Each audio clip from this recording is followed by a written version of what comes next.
most depressing feeling in sales is when you've just heard that you lost a big proposal that you and the team put so much effort into. And that depression is confounded when you've recently lost a whole sequence of proposals, one after the other. In this video, we'll look at how you can reverse a losing trend and start winning proposals against the historic odds. We've all been there. You've worked really hard on your sales proposal and you've just learned that you didn't win again. But you've always been told that sales is a numbers game, so best to keep plugging away?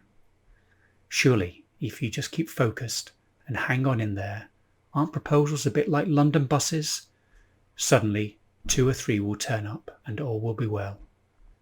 Actually, it doesn't work like that. It's finally time to stop being a victim and take direct control. And just take 6 proactive steps to hugely increase your chances of winning your next sales proposal. But be warned, your next proposal will be, and should be, the hardest you've ever done in your life. Let's quickly summarize the 6 necessary steps, and then we'll dive down into each one to understand more. Step 1. Reflect, then fix. Take a step back from the minutiae of your day-to-day duties and reflect strategically on where you are now and how you got there. You're doing something wrong, but what exactly? Systems may be wrong, or the team isn't functioning optimally. Then, once you've worked this out, make the necessary systemic changes. Step 2. Engage early. Are you hoping to win bids purely on the quality of your sales proposals? While such an approach can work, occasionally, you'll be much more successful if you engage properly with prospects early. Begin working with them before they go out to the market and ask for competitive proposals to be submitted. Step 3. Need. Have you truly understood prospect need? Even when that need has been thoroughly documented by your client, never assume that they know their own requirements in full. And if they don't, how can you be expected to? Dialogue is important. Step 4. Add value. In this context of understanding need, add value to your prospect by testing their ideas about their best solution and talking things over with them. Be ready to challenge.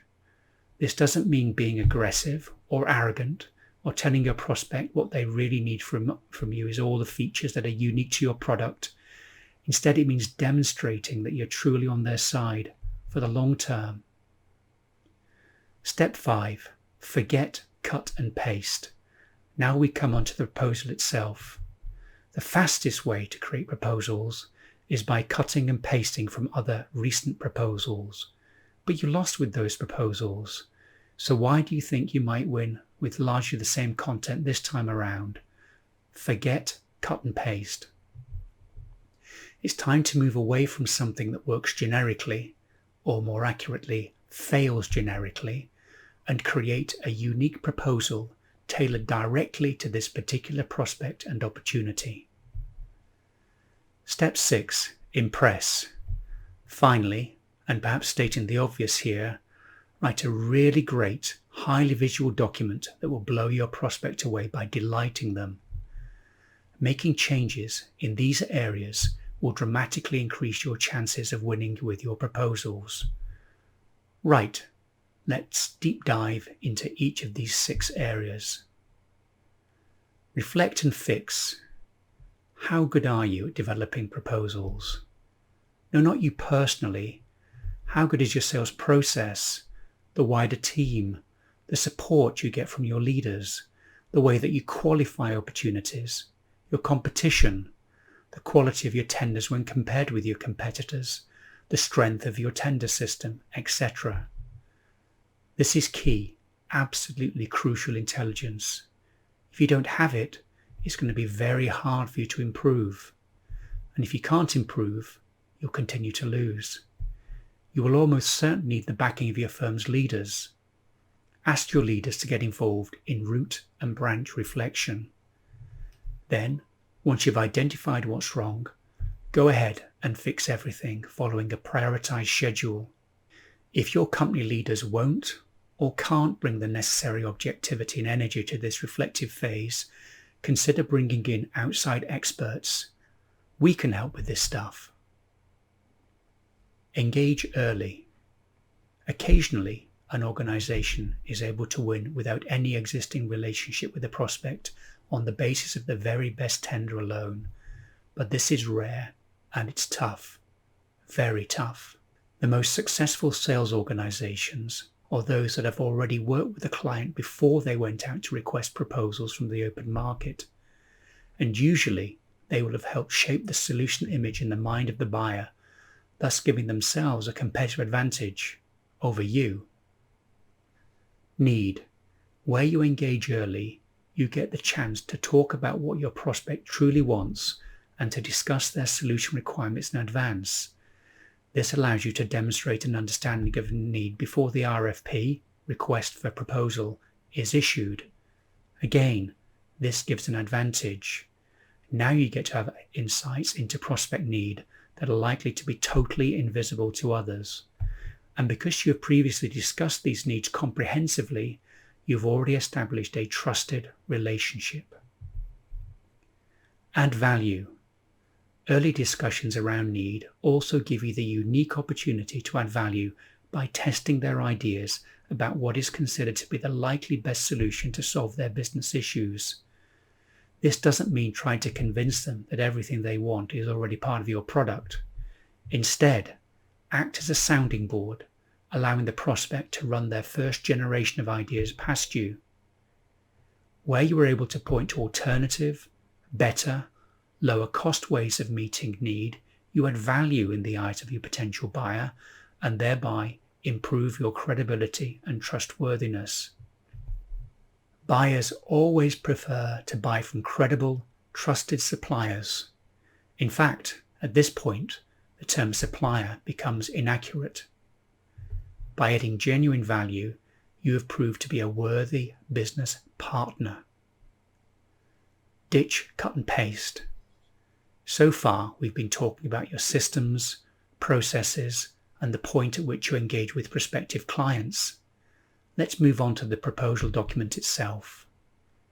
If you have been losing proposal opportunity after proposal opportunity and have chosen not to do anything different this time, then of course, you should expect to lose yet again. However, if you have made important changes as a result of objective reflection and engaged early with your prospect, you have finally got ahead of the competition. And in so doing, you have taken a lot of pressure away from the proposal development phase. You almost certainly no longer need the very best proposal to win. That's great, but don't get lazy now. As tempting as it is to cut and paste text from early proposals, this just doesn't work. Every client believes they are unique, and they believe that each of their projects is unique. Even though they may not be unique, your buyer still absolutely believes this, and the onus is very firmly on you to prove that you understand their uniqueness and need. Failure to craft a proposal response specifically to their need is a recipe for failure, especially when you accidentally paste in the name of a previous prospect that you were hoping to win business from. A really great tender can still win you business off the page. Impress. Great content displayed as hundreds of pages of text is going to put off everyone except the most avid and patient of readers. These days, you've got to bring your concepts and proposed benefits alive for your reader with attractive graphics, telling process flows, photos of your proposed project team, even video, plus much more besides. Make it look great, and then you'll at least be increasing the chances of your proposal being allocated sufficient time by decision makers.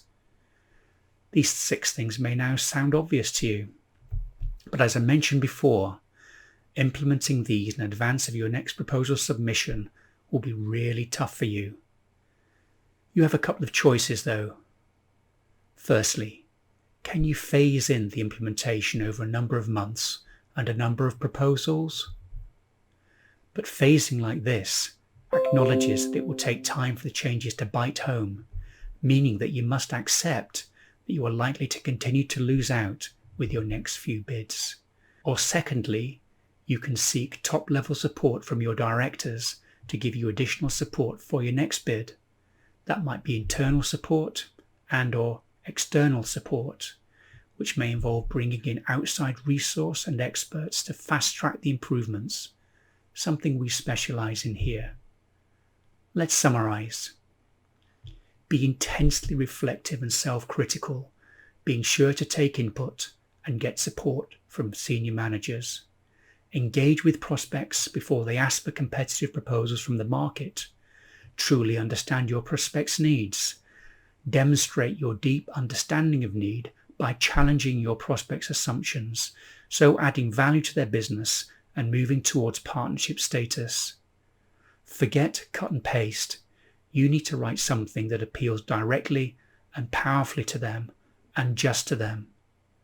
And finally, develop something that is impressive in every regard, relevant content and great visuals. You might have lost your last few bids, but by adopting some, and ideally all of these 6 steps, you can reverse a losing trend and finally start winning against the odds. And over time, the odds will start to be on your side. Thanks for watching, and we hope you found this helpful.